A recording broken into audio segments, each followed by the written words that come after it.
Good morning, Mr. Ijewere. Thank you very much for joining us on the program. Thank you very much, Chimeze. Now, this is not the first time the Food and Agricultural Organization and the World Food Programme are warning about food insecurity, not just in sub-Saharan Africa, but in Nigeria. This time, these two agencies are saying 4 countries contain areas that could soon slip into famine if conditions there undergo any further deterioration over the coming months. And Nigeria, of course, is one of them. What worries you most in this? What worries me most is the level of lack of understanding of the current situation we have on the side of government and on the side of our people. The first thing that is so fundamental is the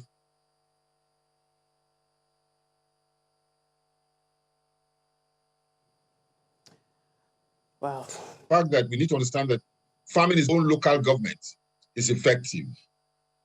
Then we go on to a situation that supports what FAO is afraid of. That is the possibility of food shortage. That it may not get to a level of starvation or something, but it's going to increase the prices of food. This year is a particular year because of the COVID disruptions that we had at the beginning of the planting season that it negatively impacted throughout Nigeria, but a lot more in Northeast.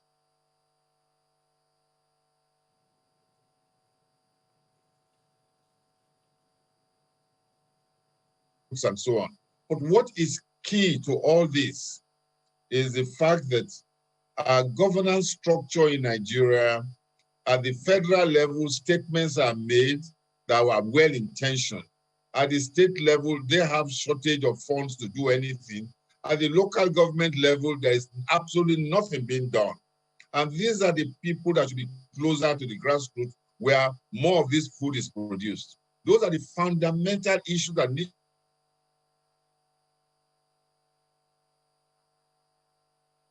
to be discussed. If they are not addressed, Nigeria will always be living from hand to mouth. Now, you talked about lack of understanding in the path of the government and, of course, those that should know better. Now, the northeastern Nigeria in particular is mentioned in this report. There is issue of insecurity, flooding, and now we have COVID-19. Now, when you talk about lack of understanding, we have seen the government respond in various ways with various interventions there. So, do you think those interventions or those responses from government is not enough? That's exactly what I'm saying. The government is responding. Which government? The federal government? The state government? Neither of them is directly involved in the production of foodstuff. Foodstuff is produced in the local governments. With the local government, if they are ineffective, they have no relationship. There's a disconnect between them and the farmers. The farmers don't even recognize that they have a local government. We need to first of all, wake up the local government, strengthen the local government, and then bring them to be in touch with the farmers. And they can now look at the various problems. Let's take an example. If all the farmers have to work on their own, do their own business, find their way when they harvest their food, take it to the market.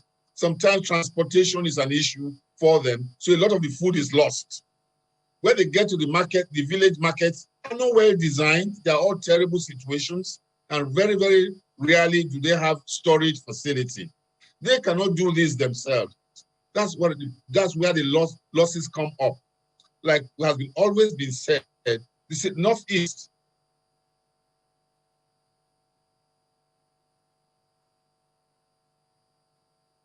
Is not in isolation, not going through the violence and so on.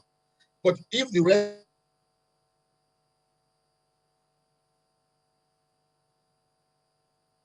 of Nigeria was strong enough, we would have been able to feed the Northeast and shortage. So the problem cannot be seen from the Northeast perspective alone. We are one country. We should be able to move food stuff around to places where there are shortages. So FAO is right in mentioning Northeast. But Northeast is not the real issue. They have always been a great breadbasket for Nigeria for many years. And we're glad about that. But unfortunately, they are going through a difficult period. And it's made worse by the fact that they don't have the fund to even buy the food that has become very expensive. So we are going into a situation, the whole of Nigeria is going to be a situation where price of food will continue to go up for some time until we are able to address these issues. This is a very bad time in particular because it's a harvesting season. It may drop early in the new year, but we must prepare for the next year planting season, which we have to some extent lost this particular year.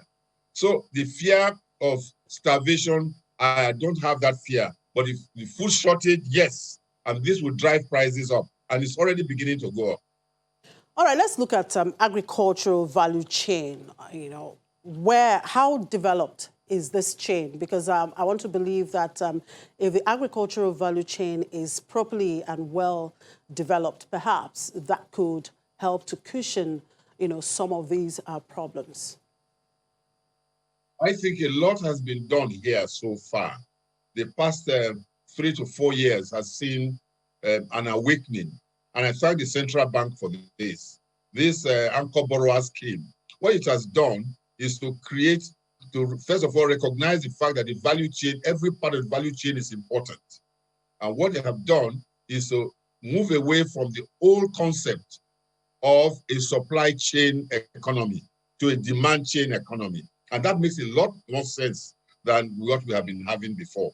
With the demand chain economy, the people who require this produce are the ones that dictate what quality they want, what quantity they want, and when do they have it. Then this works its way back to the farmer. So the value chain has improved considerably in the past 3 or 4 years. And going forward, we need to really put a lot more effort in ensuring that this one works. It continues in this manner. So I see a possibility that very more educated people and younger people will start coming into the agricultural value chain in various areas. So I thank FAO for their report. I am not frightened by it. A number of things are being put in place, but it still has to be, we need to drill deep, get down to the local government. We need to wake up the local government to be able to give effective balance to what is happening right now. Okay, so how supportive is the banking sector in the drive to improve the agricultural sector? As far as I'm concerned, it's a very interesting situation. The Central Bank of Nigeria is a supervisory body that looks after the banks. It came into it because it knew that these various banks rather adopt an attitude of say, don't look. But that's beginning to change now. Why is it beginning to change? Because Central Bank is coming in and giving them guarantees and encouraging them. And they've also sectorized their lending portfolios. And the Central Bank is looking very closely at both the agricultural and manufacturing areas. And the other interesting thing there is that we are beginning to tell the manufacturers, look inwards for your raw materials and stop importing raw materials. We can produce almost all the raw materials that you need. So this will help develop this whole value chain issue. So the banks themselves need to align themselves completely with the central bank, rather waiting for central bank to bring the whip to make sure that they help the agricultural sector. Now, the proposed federal government budget of 13.08 trillion naira for the 2021 fiscal year, the budget of economic recovery and resilience, has less than 2% allocation for the agri sector. What's your take on that? First, the government of Nigeria signed the Maputo Agreement for all of Africa that they will now dedicate a minimum of 10% of their budget to agriculture. Nigeria has never gotten anywhere near that. So my take on it is that you sign an agreement you have refused to implement. But what is also, that's part of the thing I was saying earlier, that we still don't really understand the importance of food. It's no longer just food that's important. It's the creation of jobs, work, help our people. First of all, give them jobs. They produce the food. The industries now will grow. It has a chain effect. So we are a rippling effect. We need to see that, believe that our future is in agriculture, not in oil. we are finding it difficult to get ourselves out of crude oil and move into agriculture seriously. Many of the things that are being done, unfortunately, are decisions that are taken in the government offices and then imposed on the player. No government office is involved in agriculture. The people who are the players are never brought into the policy formulation process. So those are issues that need to be looked at. When the Ministry of Agriculture comes up with a plan, one needs to ask them, who are the people you discuss this plan with, apart from the civil servants who are in the offices that come up with great ideas for conferences they have gone for or saw something on the internet? They need to interface and work with the private sector who take the risk of putting their money, their time and energy in the agricultural space. Linkages do we have between agriculture and industry? Say that again.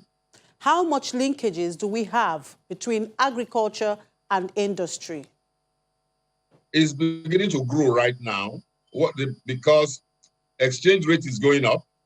Foreign exchange is no longer easily available, and they are beginning to look a lot more inwards. And what we have discovered is that, let's take the example, maize. Nigeria has the capacity to grow enough maize for the whole of West Africa. But we in the past year, we imported maize.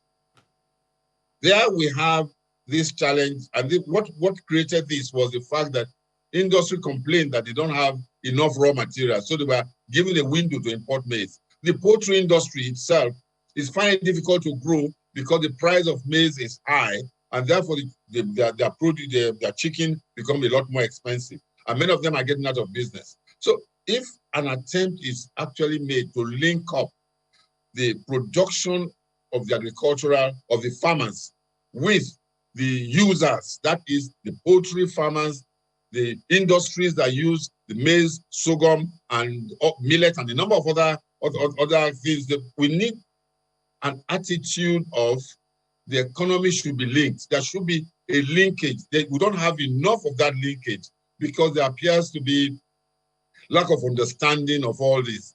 Each one, the government and the Ministry of Agriculture is working in its own silo. Ministry of Trade and Investment is working in its own silo. They need to come together and put ideas together where the improvement on one part impacts positively on the other part. All right, Mr. Jawari, a quick one before I let you go. Of course, we are in the era of COVID-19. How do you think Nigeria can actually use agriculture to mitigate the impact of COVID-19? First, let's sit down together, understand these basic fundamental issues. Let's also change our mindset, move away from our dependence in oil and say our future is in our hands and it has to be determined by agriculture. Thirdly, the local government must be woken up and made to relate a lot more to the production. And finally, the problem we have on infrastructure, the roads and so on, we know it cannot be done overnight, but it should be done in a strategic manner, that the routes where you have foodstuff being moved around should be given priority. The rail system is a big challenge. Rail system would have been so good and save us a lot of trouble if it can only be developed for moving cargo from north to south, south to north, and west to east. These are very, very important things that need to be done. But I'm confident that going forward, we have recognized this. It's now time we're now having to work on it. I have confidence going forward, things will only continue to improve because they're bringing better, more educated people, more exposed people, more committed people into agricultural space. Nigeria has a great future, especially now that you have this Africa Free Trade Zone coming up. It will go to challenge Nigeria. And unless we put our acts together, which we are doing now, we will discover that we'll become a dumping ground for the rest of Africa. Well, hopefully we will get it right. Thank you very much for your time, Mr. Jawari. Thank you very much, Elizabeth.